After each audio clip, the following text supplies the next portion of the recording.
안녕하세요. 아틀란타 세교회 가족이 되는 오이코스 세 번째 시간입니다. 지난 시간에는 저희가 Reach Up, 하나님을 향하여 올라가는 예배하는 교회라고 하는 주제로 함께 나누었습니다. 오늘의 주제는 Reach In입니다. 안으로 들어가는 교회. 여기서 안으로 들어가는 대상은 공동체입니다. 우리가 공동체 안으로 더 깊이 들어가기를 추구하는 것이죠. 오늘 주제 말씀이라고 할 수 있는 히브리서 10장 말씀을 제가 한번 읽고 오늘 내용을 시작하겠습니다. 히브리서 10장 24절과 25절 말씀입니다. 서로 돌아보아 사랑과 선행을 서로 격려하며 모이기를 패하는 어떤 사람들의 습관과 같이 하지 말고 오직 권하여 그날이 가까움을 볼수록 더욱 그리하자. 그리스도인의 삶은 각각 서로 떨어져 있는 삶이 아니라 함께 모여야 하고 서로를 돌아보며 하나의 공동체를 이루어야 한다 하는 사실을 강조하는 가르침이죠. 안타깝게도 오늘날 교회 안에서 공동체라고 하는 단어는 점점 더 매력을 잃어가는 것 같습니다. 이러한 현상에는 무엇보다 교회의 책임이 크다고 할 수 있습니다. 왜냐하면 교회가 매력적인 공동체의 모습을 제대로 보여주지 못한 탓이겠죠. 교회와 관련된 여러 가지 스캔들 때문에, 혹은 상식에 통하지 않는 교회의 모습 때문에, 혹은 교회의 지도자나 분쟁하는 교회로 인해 받았던 상처 때문에, 또는 나와 잘 맞지 않는 사람들과 섞여서 함께 어울려야 한다는 그러한 부담감 때문에 많은 사람들이 교회라고 하는 공동체를 멀리하고 떠나가는 실정입니다. 뿐만 아니라 사회적인 이동성이 점점 커져가는 이 시대의 분위기도 교회의 공동체성을 약화시키는 아주 중요한 요소입니다. 오래전에는 내가 좋건 싫건 간에 가까이에 있는 교회, 내가 걸어갈 수 있는 교회가 내 교회라고 생각하고 평생 신앙생활을 할 수밖에 없었습니다. 그렇지만 교통수단이 발달하면서 지금은 내가 원하는 교회, 내가 가고자 하는 교회를 선택해서 찾아다닐 수 있는 그런 시대가 되었죠.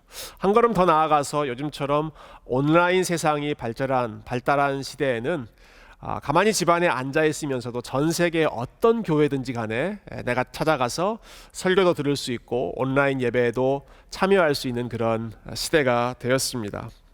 신세계가 열린 것이죠.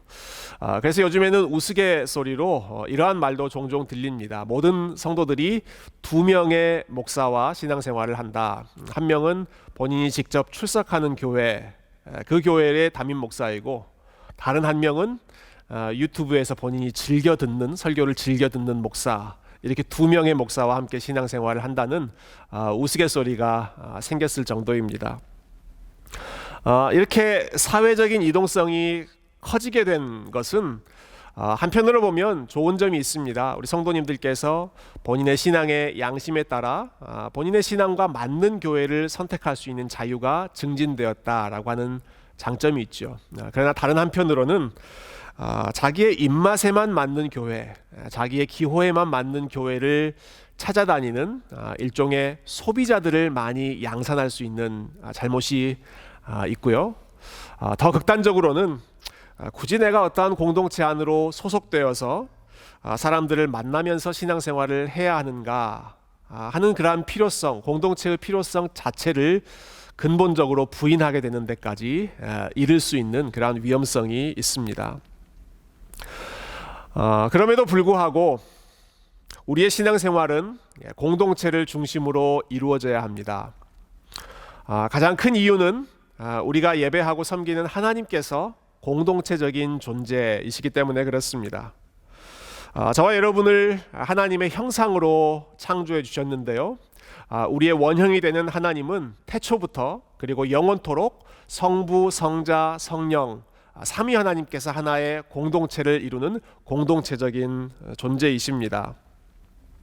천지가 창조되기 이전부터 이 세상에는 성부, 성자, 성령의 공동체가 계셨죠. 서로 사랑하며 서로 영광을 주고받으며 마음껏 섬기는 이러한 아름다운 공동체, 이러한 사랑의 관계가 너무나 좋았기 때문에 그 사랑이 흘러 넘쳐서 이 세상을 창조하시고 그리고 저와 여러분을 하나님을 닮는 공동체적인 존재로 창조해 주셨습니다. 그래서 우리가 지음 받았을 때 한 사람 한 사람 개인으로 지음받지 않고 남자와 여자라고 하는 하나의 공동체로 창조되었고요. 그리고 하나님께서 창조하신 것을 보시면서 모든 것이 보시기에 좋았다라고 말씀하셨지만 단 한 가지, 사람이 홀로 있는 것, 독처하는 것, 혼자 있는 것은 보시기에 좋지 않았다. 그래서 우리를 하나의 공동체로 만드시고 묶어주셨던 것이죠. 오래전 영국의 시인이었던 존 던이라고 하는 분이 표현한 것처럼 그 누구도 외딴 섬이 아닙니다.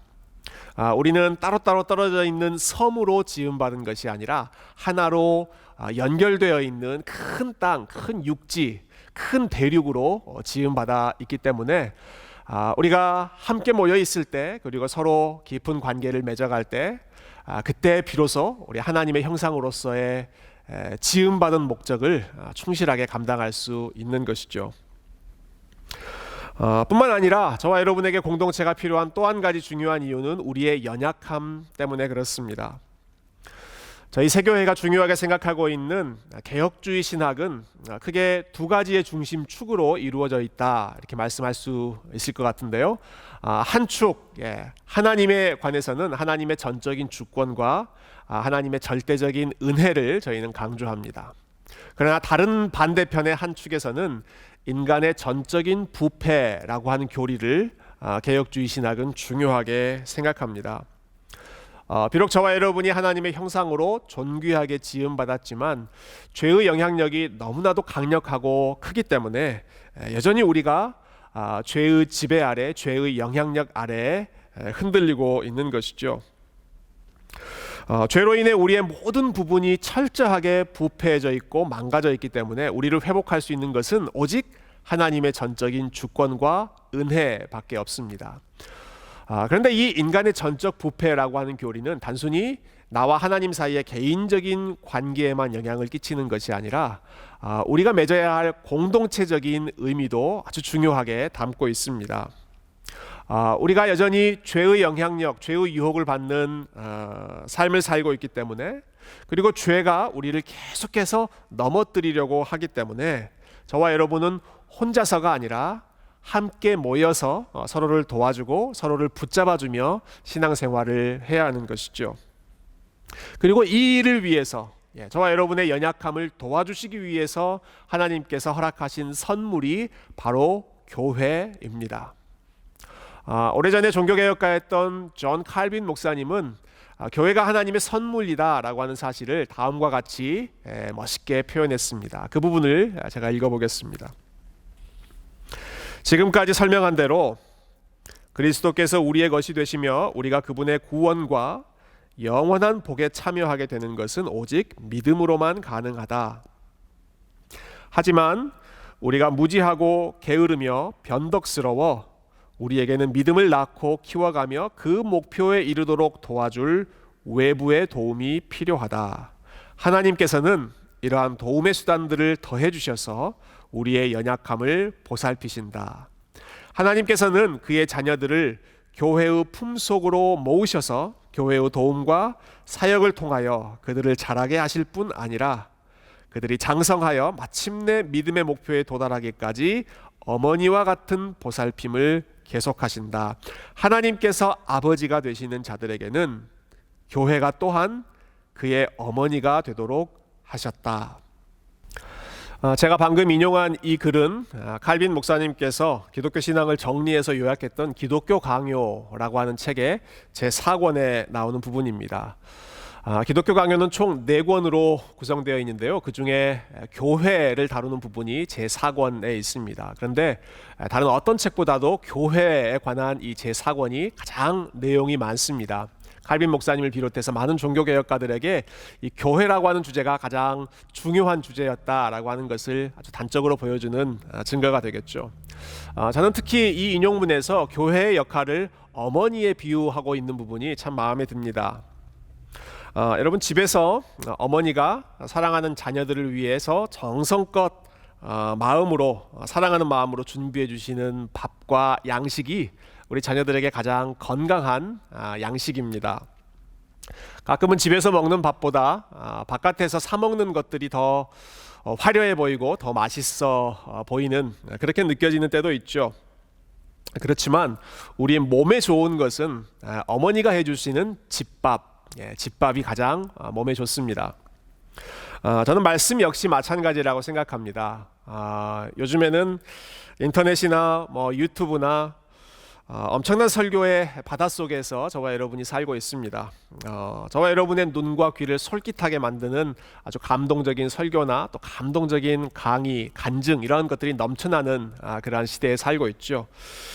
그렇지만 저와 여러분에게 가장 건강한, 가장 좋은 영적인 양식은 여러분을 인격적으로 알고 여러분을 사랑하는 마음으로 정성껏 준비한 우리 지역 교회에서 목회자들이 준비한 말씀이 저와 여러분의 영혼을 살찌우는 가장 좋은 집밥이고, 그리고 이 공동체 안에서 성도와 성도가 함께 말씀을 주고받으며 함께 나누는 그 모든 성도의 교제가 저와 여러분의 가장 살찌우는 그러한 좋은 양식이라고 하는 사실을 우리가 잊지 않았으면 좋겠습니다. 왜냐하면 그러한 것들은 모두 어머니의 품, 교회라고 하는 이 공동체 안에서 이루어지는 아주 안전한 양식이기 때문에 그렇죠.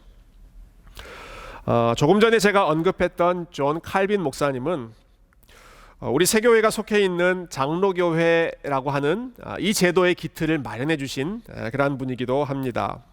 저는 잠깐 여러분과 함께 이 장로교회의 중요한 특징을 하나 나누고 싶은데요. 여러분, 장로교회라고 한 단어를 들으면 어떤 이미지가 여러분은 연상되십니까? 아마 어떤 분들에게는 경직되어 있거나 보수적이거나 왠지 모르게 뭔가 무겁거나 아니면 꽉 막혀 있는 것 같은 그런 느낌이 장로교회라고 하는 단어와 함께 연상되실지도 모르겠습니다. 혹시 그렇다고 한다면 그것은 원래의 장로교회가 그렇기 때문이 아니라 아마도 유교적인 문화가 많이 젖어들어 있는 한국의 장로교회의 분위기 때문에 그렇지 않을까 생각합니다. 원래 장로교회의 정신은 굉장히 열려있고 민주적이고 많은 사람들의 동참을 호소시키는, 동참을 이끌어내는 그런 교회였습니다. 오랫동안 교회를 운영하고 교회를 다스리는 것은 오직 성직자들만이 할 수 있는 성직자들의 전유물이었습니다. 그러나 칼빈 목사님과 또 여러 동료 개혁주의 목회자들은 교회를 운영하고 다스리는 것이 목회자들만의 혹은 성직자들만의 일이 아니라 평신도들이 함께 동참해서 이루어줘야 하는 일이다라고 하는 사실을 강조했습니다. 교회에 어떤 목사가 부임해야 하는지 하는 문제 역시도 비슷한데요. 로마 가톨릭 교회나 혹은 감독 교회 같은 경우에서는 위에서 최고 성직자가 결정한 사람을 밑에 있는 교회에 그대로 보냅니다.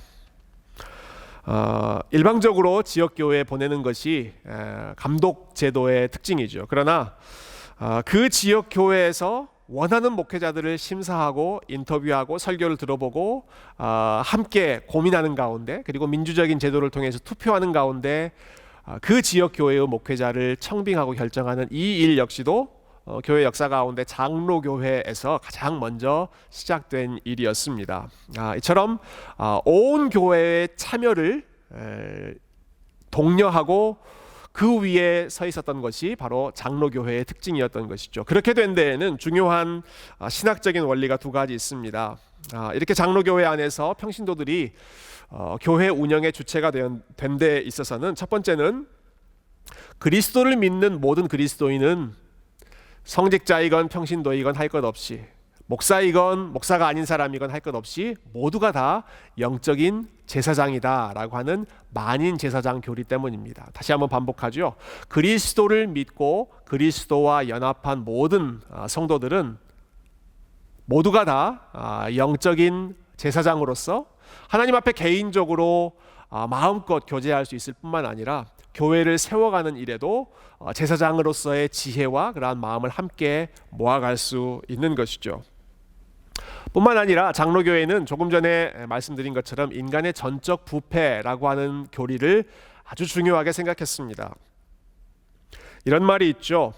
권력은 언제나 부패하고 절대 권력은 절대로 부패한다. 이러한 권력의 속성 때문에 소위 전문적으로 신학 교육을 받고 안수를 받고 전문적으로 목회를 하는 성직자 집단이라고 할지라도, 아무리 탁월한 그리스도인이라고 할지라도 홀로 있을 때에는 그 사람은 쉽게 넘어질 수 있고 쉽게 타락할 수 있는 그러한 연약함을 가지고 있습니다. 개혁주의 신학에서는, 또 장로교회에서는 이 부분을 현실적으로 깊이 고려했던 것이죠. 그래서 어느 한 사람이 모든 것을 판단하고 결정하도록 하는 것이 아니라, 즉 한 사람 단수의 리더십을 세운 것이 아니라 복수 여러 사람들이 함께 교회를 운영하고 교회를 세워가는 플러럴 리더십에 근거해서 교회를 운영했던 것입니다. 그래서 소위 성직자 계급이라고 하는 목회자와 평신도들이 영적인 지도자로 세웠던 교회의 지도자들, 장로, 집사, 이러한 교회의 리더들이 함께 교회 공동체를 세워갈 수 있도록 협력하는 관계를 추구해 왔던 것입니다. 모두가 연약하기 때문에 서로의 부족한 부분들을 함께 채워가면서 교회를 세워가는 것이 성경적인 원리라고 생각했던 것이죠. 뿐만 아니라 이러한 면에서 장로교회는 여러 가지 회의의 중요성을 굉장히 중요하게 생각합니다. 당회, 재직회, 그리고 공동의회, 어떤 어느 한 사람의 독단적인 판단이 아니라 여러 사람들이 그것을 함께 검증하고 함께 판단하면서 어느 한쪽으로 치우치지 않는 균형 잡힌 교회가 될 수 있도록 추구하는 것이 장로교회의 중요한 정치 원리이죠. 저희 세교회는 이러한 신학적인 원리와 그리고 성경적인 가르침을 기억하는 가운데, 목회자만 교회를 세우는 것이 아니라 목회자와 평신도가 함께 동역하는 이러한 개혁주의의 원리에 충실하고자 합니다. 그래서 저희 교회 모든 성도님들을 단순히 목회의 대상으로서만이 아니라 함께 목회를 하는 주체로서, 그리고 함께 교회를 세워가는 동역자로서 생각하고 우리가 함께 주님의 몸을 세워가는 일에 힘을 모으고 있습니다. 왜냐하면 교회를 세워가는 일은 단순히 고통스러운 수고로운 일만이 아니라 즐거운 일이고 영광스러운 일이기 때문에 이 일은 어느 특정한 엘리트만 참여할 수 있는 것이 아니라 모든 사람들에게 나누어져야 하는 특권인 것이죠. 그래서 저희 세교회는 교회의 여러 가지 사역들을 선교와 교육과 재정과 기도와 또 전도, 이러한 다양한 사역들을 팀 중심으로 조직하고 진행하도록 지금까지 노력해 왔습니다. 뿐만 아니라 저희 세교회 안에는 여러 작은 공동체들을 통하여서 성도가 성도를 함께 돌아보고 함께 목회하는 그러한 소그룹 모임을 강조하고 있습니다. 말씀을 함께 나누며 그 말씀을 우리의 삶에 구체적으로 적용하고, 그리고 그 말씀을 바탕으로 서로를 위해서 기도하고 섬겨주는 이러한 돌봄의 목회가 단순히 목회자들에게만 주어져 있는 것이 아니라 모든 성도님들에게 공통적으로 주어져 있고, 그것을 함께 훈련해 나가고 있는 것이죠. 이처럼 교회라고 하는 하나의 공동체를 세우는 일은 목사들만의 일이 아니라 모든 그리스도인의 공동의 책임이었다라고 하는 것이 종교개혁의 아주 중요한 원리였습니다. 그런 면에서 볼 때 우리가 종교개혁의 후예로 살아간다라고 하는 것은 어찌 보면 조금 피곤한 일처럼 느껴지실지도 모르겠습니다. 왜냐하면 이전 같은 경우에 중세시대나 그 이전 시대에는 그저 모든 것을 성직자들에게 다 맡겨놓고 평신도들은 손 놓고 그냥 가만히 앉아만 있어도 됐기 때문이죠. 그러나 지금은 그렇지 않습니다. 그리스도의 몸을 세우는 것은 소수의 사람들에게만 주어지는 것이 아니라 모두가 함께 세우는 것이기 때문에 각 사람이 작은 목자로서 자신의 믿음을 함께 나누고 서로를 위해서 기도하는 성도 간의 교제가 풍성하게 이루어지도록 함께 협력해야 합니다. 그러는 가운데 작은 목자로서 서로를 돌보는 가운데 진정한 목자이신 목자장 되시는 예수 그리스도를 더 사랑하고 더 알아가고 그분과 교제할 수 있는 그러한 성장의 길이 또 활짝 열리는 것이겠죠. 바라기는 저희 교회 안에 있는 여러 가지 모임들, 함께 사역하는 모임들, 또 함께 말씀을 나누는 셀 그룹, 그리고 같은 연령대 안에서 함께 모여서 교제하는 선교회 모임들 등 다양한 모임들을 통하여서 여러분들께서 공동체의 풍성함을 마음껏 누리시고, 그리고 공동체를 통하여 우리의 연약함을 채움받는 그러한 유익함을 많이 누리실 수 있기를 주님의 이름으로 부탁드립니다. 저희 새교회가 추구하는 공동체의 또 다른 중요한 측면은 세대와 세대가 믿음으로 서로 연결되는 언약 공동체의 모습입니다. 교회 안에는, 특별히 언약 공동체 안에는 과거의 유산과 지혜를 물려줄 신앙의 어른들과 또 그것들을 이어받아 힘차게 일해야 할 젊은 세대가 함께 필요합니다. 조화를 이루어야 하죠. 하지만 안타깝게도 우리 믿음의 선배들이 오랜 신앙 생활을 통해서 그리고 경험을 통해서 쌓아오셨던 지혜와 경륜은 종종 젊은 세대에 의해서 무시될 때가 많이 있고요. 또한 젊은이들이 가지고 있는 건강한 에너지는 어른들에 의해서 억압될 때가 참 많이 있는 것 같습니다. 특히 이민교회에서는 세대와 세대 간의 간격을 연결하는 것, 또 영어권과 한어권 사이의 긴장관계를 해결하는 것이 굉장히 중요한 숙제 중에 하나이죠. 언어와 문화가 다른 1세 한어권 회중과 2세 영어권 회중이 함께 사랑을 나누는 것, 그리고 1세 부모님들과 2세 자녀들 사이에 같은 믿음을 고백하고 그리고 같은 말씀을 함께 나누고 같은 찬양을 함께 부르며 하나님의 은혜를 공유할 수 있다라고 하는 것은 교회가 누릴 수 있는 가장 중요한 복, 너무너무 아름다운 유산이라고 생각합니다. 이민교회가 풀어가야 할 가장 중요한 숙제 중에 하나이죠. 감사하게도 저희 새교회는 처음 개척될 때부터 이러한 비전을 가지고 열심히 달려왔습니다.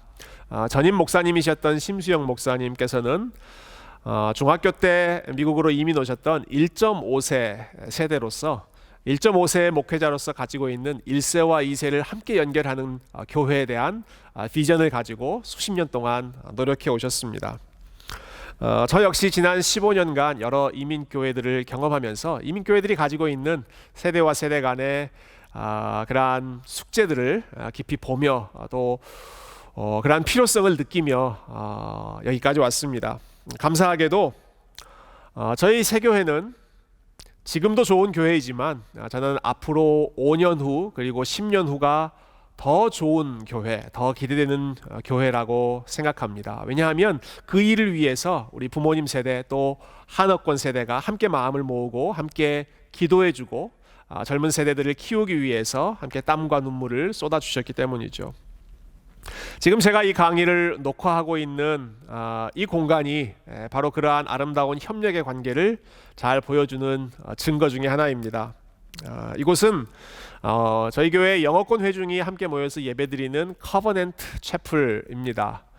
저희 교회는 교육관의 필요성을 오래전부터 느끼면서 지난 2014년에 교육관으로 사용할 수 있는 건물을 구입했고 그리고 지난 몇 년 동안 쭉 조금씩 리모델링을 해오다가 지난 2020년 5월 31일에 이 건물을 드디어 완공하고 우리 하나님 앞에 봉헌할 수 있었습니다.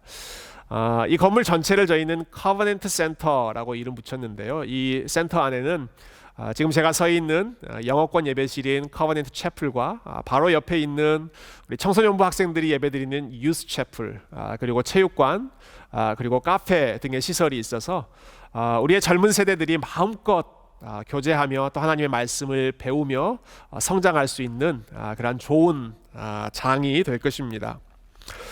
이 공간을 위해서 또한 이러한 교회의 미래를 위해서 물질로 또 기도로 함께 땀을 흘려주시고 마음을 모아주셨던 우리 KM 회중 또 여러 부모님들의 기도의 열매가 바로 이러한 건물로 맺혀졌던 것이죠. 그래서 이 장소는 EM을 사랑하는 우리 KM의 마음이 고스란히 담겨 있는 장소이고 역시 우리 EM의 형제 자매들도 이러한 면에 있어서 우리 한옥권 부모님들께 깊이 감사하는 마음으로 마음껏 또 이 공간을 사용하고 있습니다. 이러한 아름다운 협력의 관계가 앞으로도 계속해서 지속되어서 우리 새교회 안에 신앙의 1세대, 2세대, 3세대, 4세대가 함께 어울려 우리 하나님을 예배하는 아름다운 일이 더 힘있게 일어날 수 있기를 소망합니다. 언약 공동체를 세워가는 데 있어서 빠질 수 없는 부분은 우리의 자녀들을 믿음의 사람으로 훈련시키고 무장하는 것이겠죠. 저희 교회의 또 다른 큰 자랑이고 제사는 하나님의 말씀을 사랑하고 아이들을 사랑하는 귀한 목회자들이 있다는 것, 그리고 귀한 선생님들이 함께 동역하고 있다는 사실입니다.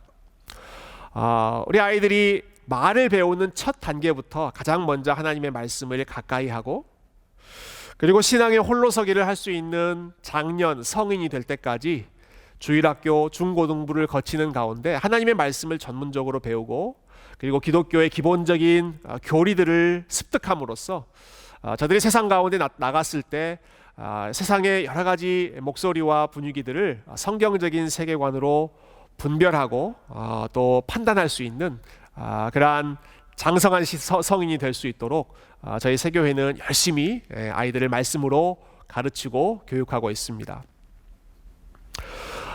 보통 교회에 일반적으로 나타나는 현상 중에 하나는 담임 목사의 자녀가 어느 부서에 있느냐에 따라서 그 부서에 투자와 관심이 집중되고 있는 그러한 모습들이 가끔 나타날 때가 있죠. 저희 교회 상황은 어떨까요? 현재 저희 아이들은 유아부에 1명, 주일학교에 2명, 그리고 중고등부에 1명, 저희 교회 교육부서 전 분야에 저희 아이들이 다 퍼져 있습니다. 그래서 교육부의 사역은 남의 일이 아니라 사실은 저의 개인적인, 저희 아이들을 양육하는 무시할 수 없는, 간과할 수 없는 너무나 중요한 일이기도 한데요. 그렇기 때문에 여러분 안심하시고 여러분의 자녀를 저희 교회 교육부서에 신실한 목회자와 또 사랑 넘치는 우리 선생님들이 계시는 교육부서로 여러분 보내시고 우리 아이들의 신앙을 위해서 여러분들께 마음껏 기도해 주시기를 부탁드립니다. 그렇지만 한 가지 당부드리고 싶습니다. 자녀들의 신앙 교육은 단순히 일주일에 1번 혹은 2번 있는 교회에 그 시간을 맡긴다고 해서 다 이루어질 수 있는 것이 아니죠. 사실 더 중요한 것은 아이들이 매일같이 보며 거울로 삼고 있는 부모님들의 신앙생활하는 모습입니다. 그래서 저희 교회는 단순히 교회 학교만 잘 운영하는 것이 아니라 우리 아이들에게 가장 큰 영향력을 실질적으로 미치는 우리 부모님들께서 믿음의 성장을 경험하고 또 아이들 앞에서 복음으로 은혜로 살아가는 모습을 직접 보여주는, 함께 기도하는 그러한 부모님이 될 수 있도록 부모들의 신앙 성장과 자녀들의 신앙 성장을 함께 도모하는 그러한 교회 학교, 그러한 장년 교육이 될 수 있도록 최선을 다해서 노력하겠습니다.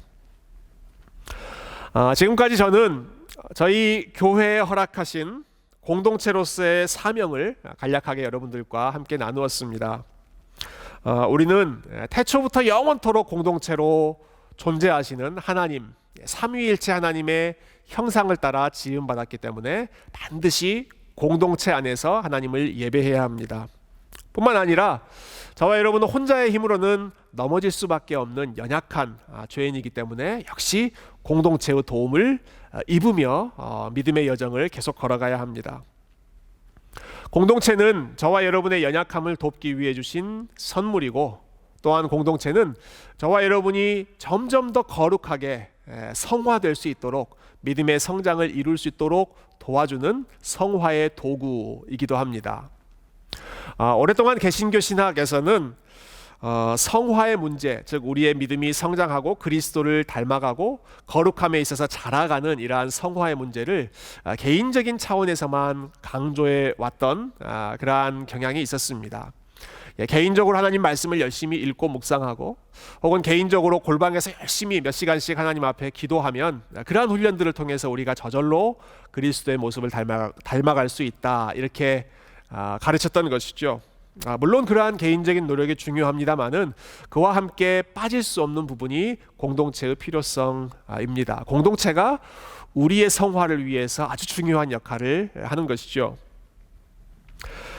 오랫동안 신학교에서 성화론, 우리가 어떻게 거룩해질 수 있는가 하는 분야를 가르치셨던 한 신학교 교수님께서 오늘날의 교회에 대해서 다음과 같이 충고해 주셨던 것을 여러분들과 함께 나누고 싶습니다. 제가 참 존경하는 박영돈이라고 하는 교수님의 말씀이신데요. 개신교에서는 자주 개인의 성화, 개인의 거룩함이 교회라는 공동체의 컨텍스트에서 분리되어 고립된 개인 경건 생활의 좁은 범주 속에서 이해되어 왔다. 그 결과 교인들에게 공동체적 의식이 심각하게 결여되었으며 개인주의적이고 폐쇄적인 신앙이 팽배해졌다. 교회가 직면한 공동체의 위기는 곧 성화의 위기이며 공동체의 상실은 개인으로부터 진정한 개인이 될 수 있는 자아성숙과 실현의 기회를 박탈하는 것이다. 그러므로 공동체의 상실은 결국 개인의 상실이며 역으로 공동체의 회복은 개인을 새롭게 발견하는 것이다. 그리스도를 닮아가는 성화의 과정에 있어서 반드시 필요한 것이 공동체의 도움이다라는 것입니다. 공동체 안에서 서로가 서로를 섬기면서 또 함께 부대끼면서 우리의 인격이 다듬어지고 우리의 마음이 다듬어질 때 비로소 우리 주님의 마음을 함께 닮아갈 수가 있는 것이죠. 저와 여러분의 믿음이 성장하는 데 가장 좋은 도구는 바로 건강한 공동체 안에 머물러 있고 그 안에서 함께 하나님을 예배하고 또 그리스도의 몸을 세워가는 이 노력을 함께 하는 것입니다. 공동체에 대한 짧은 강의를 마치면서 저는 제가 좋아하는 본 회퍼 목사님의 짧은 글을 여러분들과 나누고 싶습니다. 이 땅에 있는 흠 많고 시끄러우며 아름다움과는 거리가 멀어 보이는 교회를 존귀한 예수 그리스도의 몸이라고 부르는 믿음은 나사렛의 초라한 한 목수를 메시아라고 고백하는 믿음과 같은 믿음이다. 여러분, 나사렛 예수님의 모습은, 외형적인 모습은 그렇게 매력적이지 않았습니다.